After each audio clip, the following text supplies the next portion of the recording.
भारत के हाथ लगा ऐसा महाखजाना जो अरब देशों के पेट्रोल डीजल और गैस का कर देगा खात्मा। अब पेट्रोल डीजल ही नहीं, बिजली भी लो फ्री। पूरे मिडिल ईस्ट की ताकत कैद। 10 साल की बेइज्जती का बदला एक झटके में ले लिया। दोस्तों, भारत 10 साल से एक ऐसी बेइज्जती का सामना कर रहा था जो कि कोई छोटी मोटी बेइज्जती नहीं थी, बल्कि इंटरनेशनल लेवल पर भारत को बेइज्जत करने का प्रयास किया जा रहा था। और गलती चाहे किसी की भी हो, जिम्मेदार आपको ठहराया जाए, आपको नुकसान भी पहुंचाया जाए तो आपको कितना दुख होगा। यकीनन बहुत ज्यादा दुख होगा और नुकसान की वजह से आप परेशान भी होंगे। और विदेशी कंपनियों द्वारा भारत की एक सरकारी कंपनी के साथ यही किया जा रहा था, जिसके जरिए डायरेक्टली भारत की इमेज खराब करने की कोशिश की जा रही थी। लेकिन आपको जानकर खुशी होगी कि 10 सालों तक चली लंबी लड़ाई आखिरकार भारत ने जीत ली है। और ये लड़ाई हमारी प्रतिष्ठा की थी, हमारी इज्जत की थी और हमारे सम्मान की थी। और 10 सालों तक हमने खूब सहा। इसका हमें मुआवजा भी मिल चुका है, वो भी बहुत ज्यादा। तो दोस्तों, पूरी खबर क्या है इस वीडियो में जानेंगे। इसके अलावा एक और दूसरी खबर भी है जिसमें हम आपको बताएंगे कि भारत के हाथ एक ऐसा महाखजाना लगा है जो पेट्रोल डीजल ही नहीं, बिजली भी सस्ता पैदा करेगा। तो दोस्तों, भारत की इस कामयाबी पर एक लाइक तो बनता ही है। फटाफट वीडियो को लाइक कर दीजिए। दरअसल दोस्तों, इस पूरे मामले की शुरुआत हुई थी 2010 में। उस समय भारत की कंपनी ONGC को ब्राजील की कंपनी पेट्रोब्रास और इटली की कंपनी ENI, इसके अलावा नॉर्वे की कंपनी रॉकसोर्स के साथ मिलकर तेल खोजने का काम दिया गया। और इसके लिए जो महानदी बेसिन और कावेरी बेसिन है, यहां पर कम से कम 3 ब्लॉक थे जिनमें इन्हें कच्चे तेल की खोज करनी थी। इसके अलावा आंध्र प्रदेश के कोस्ट के पास जो कृष्णा गोदावरी बेसिन है, यहां पर भी ये 3 ब्लॉक दिए गए थे कि आपको यहां पर कच्चे तेल की खोज करनी है। तो खैर, 1 साल तक चारों कंपनियों ने मिलकर इसकी खोज शुरू करी, लेकिन तीनों जगह कंपनियों को कुछ भी नहीं मिला। सारे ब्लॉक खाली थे। अब ऐसा होते ही ब्राजील की कंपनी पेट्रोब्रास, इटली की कंपनी ENI और नॉर्वे की कंपनी रॉकसोर्स, तीनों विदेशी कंपनियां ONGC को बीच खोज में छोड़कर वापस अपने देश भाग गई। इतना ही नहीं, उन्होंने यह भी कह दिया कि हमने चारों कंपनियों ने आपस में इस खोज का खर्चा बांटने की जो बात करी थी, वह भी हम नहीं बांटेंगे। ONGC को सारा बोझ खुद उठाना पड़ेगा। हम अपने हिस्से का पैसा नहीं देने वाले। ये तो सब कुछ हुआ ही। इसके अलावा इन्होंने भारतीय कंपनी ONGC पर यह भी इल्जाम लगा दिया कि यह कंपनी प्रोफेशनल नहीं है। इसे सही से पता नहीं है कि कहां पर कैसे खोज की जाती है। ऐसे में हम इसके साथ काम नहीं कर सकते। यानी कि हमारा पैसा मारा, हमें धोखा दिया और उसके बाद हमें दुनिया में जलील करने की भी कोशिश करी। अब यह बात ONGC और भारत सरकार से नहीं सही गई।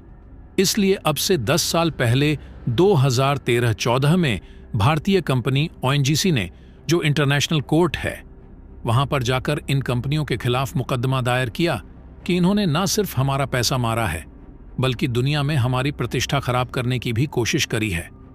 अब 2014 से 2016 के बीच में ये सारे केस इन तीनों कंपनियों पर दायर किए गए थे और तभी से लगभग पिछले 10 सालों से ये केस चले आ रहे थे। और आपको जानकर खुशी होगी कि अब ये केस खत्म हो चुके हैं, क्योंकि सारी की सारी कोर्ट ने भारत के पक्ष में सही तरीके से, यानी कि एक मुश्त तरीके से भारत के पक्ष में अपना डिसीजन दिया है। और ना सिर्फ इन तीनों कंपनियों को खरी खोटी सुनाई गई है, बल्कि इन तीनों कंपनियों को आदेश दिया गया है कि भारत को भारी भरकम मुआवजा दे। और ये कितना मुआवजा होगा? तो देखिए, पेट्रोब्रास पर 50 मिलियन का हमने दावा किया था, तो कोर्ट ने कहा है कि आपको इंटरेस्ट यानी कि ब्याज भी देना होगा। तो ऐसे में सिर्फ 50 मिलियन से कम नहीं चलेगा, आपको भारत को 60 मिलियन देने होंगे। वहीं बात करें ENI की, जो इटली की कंपनी थी, उस पर हमने 20 मिलियन का दावा किया गया था, लेकिन ब्याज के साथ अब वह हमारी कंपनी ONGC को $33 मिलियन देंगे। वहीं बात करें प्योर E&P की, जो कि नॉर्वे की कंपनी थी, उसे $20 मिलियन पे करने होंगे। और अगर भारतीय रुपए में बताऊं तो ये 1000 करोड़ रुपए से ज्यादा की रकम बैठती है। इतना ही नहीं, इस केस की वजह से इन तीनों कंपनियों की प्रतिष्ठा भी गिरी है। इंटरनेशनल मार्केट में यह मैसेज गया है कि ये कंपनियां धोखाधड़ी करती हैं, जैसा कि इन्होंने भारत के साथ किया। लेकिन बात सिर्फ यहीं तक सीमित नहीं है। दरअसल ये तीनों कंपनियां 2011 में ही हमारा देश छोड़कर भाग गई थीं, क्योंकि इन्हें लगा कि भारत के किसी भी ब्लॉक में एक बूंद भी तेल नहीं है। लेकिन ओएनजीसी ने लगातार खोज जारी रखी और आपको जानकर खुशी होगी कि जिस ब्लॉक को छोड़कर ये कंपनियां भाग गई थीं, उसी ब्लॉक में ओएनजीसी को, यानी कि जो कृष्णा गोदावरी बेसिन है, वहां पर कच्चा तेल मिल चुका है और तो और उस तेल को ओएनजीसी निकालना भी शुरू कर चुकी। इसके अलावा जो महानदी बेसिन है, वहां पर भी हमें तेल मिल चुका है, उसका भी सेस्मिक सर्वे किया जा रहा है। जल्द ही वहां से भी तेल निकालना हम शुरू कर देंगे। हालांकि आप में से कई लोग यह भी सोच रहे होंगे कि यह तो इंटरनेशनल कंपनियां हैं, क्या पता ये कोर्ट का जो आदेश है वह मानने से इनकार कर दे। तो आपको बता दूं, इसका इंतजाम भारत ने पहले से ही किया था। भारत की कोर्ट में मुकदमा तो दायर था ही साथ लंदन और न्यूयॉर्क के कोर्ट में भी मुकदमा दायर किया गया था। इस वजह से ये कंपनियां मुकर नहीं सकती। अगर कोर्ट के आदेश को नहीं मानती और भारत को मुआवजा देने से इनकार करती हैं, तो यह बाध्यकारी फैसला है। इसीलिए इन कंपनियों के जो इंटरनेशनल एसेट्स हैं, उन्हें बेचा जा सकता है। जी हां, उन्हें सील किया जाएगा, फिर उन्हें नीलाम किया जाएगा। उससे जो रकम आएगी वह भारत की ओएनजीसी को मुआवजे के तौर पर दिया जाएगा। यानी कि ये कंपनियां भाग नहीं सकती। अगर भागने का प्रयास करेंगी तो दुगुना नुकसान उठाएंगी। दूसरी खबर यह है कि भारत की जो महानदी बेसिन है, जो उड़ीसा से बहती हुई भुवनेश्वर के पास आकर समुद्र में गिरती है, बंगाल की खाड़ी में गिरती है, इस पूरे इलाके को कहा जाता है महानदी बेसिन। अब यहीं पर जो ऑफशोर इलाका है, यानी कि जो जमीन है ओडिशा की, उससे करीबन 30 किलोमीटर दूर समुद्र में ओएनजीसी जो भारत की कंपनी है, वह तेल और गैस की खोज कर रही थी और पिछले कई सालों से जारी थी।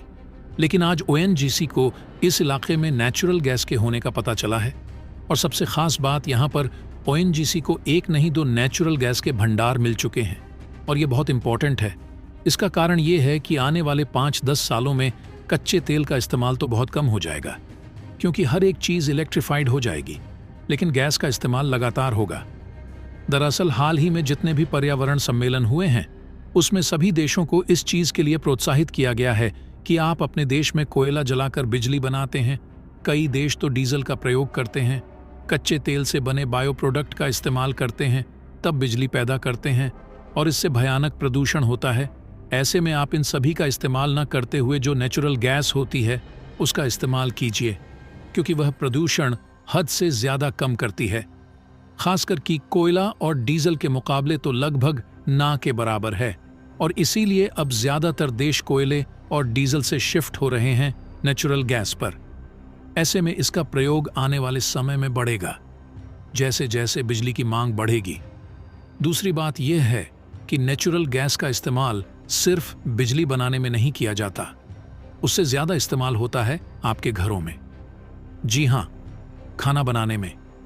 इसीलिए भारत के लिए ज़रूरी है कि जितना ज़्यादा हो सके नेचुरल गैस के मामले में आत्मनिर्भर बने, क्योंकि इस वक्त स्थिति यह है कि भारत की 50% से भी ज़्यादा जो ज़रूरत की नेचुरल गैस है वह सिर्फ 2 देशों से आती है। पहला है कतर, दूसरा है अमेरिका। और ओवरऑल देखें तो हमारी ज़रूरत की 3/4 से ज़्यादा गैस हम दूसरे देशों से खरीदते हैं। और इसीलिए महानदी बेसिन में जो 2 गैस भंडारों की खोज हुई है, ये भारत के लिए किसी महाखजाने से कम नहीं है। तो दोस्तों, भारत को जल्द से जल्द इस गैस को निकालने का काम शुरू कर देना चाहिए। बाकी इसके बारे में आपका क्या कहना है, कमेंट बॉक्स में ज़रूर बताइएगा। तो दोस्तों, जय हिंद, जय भारत।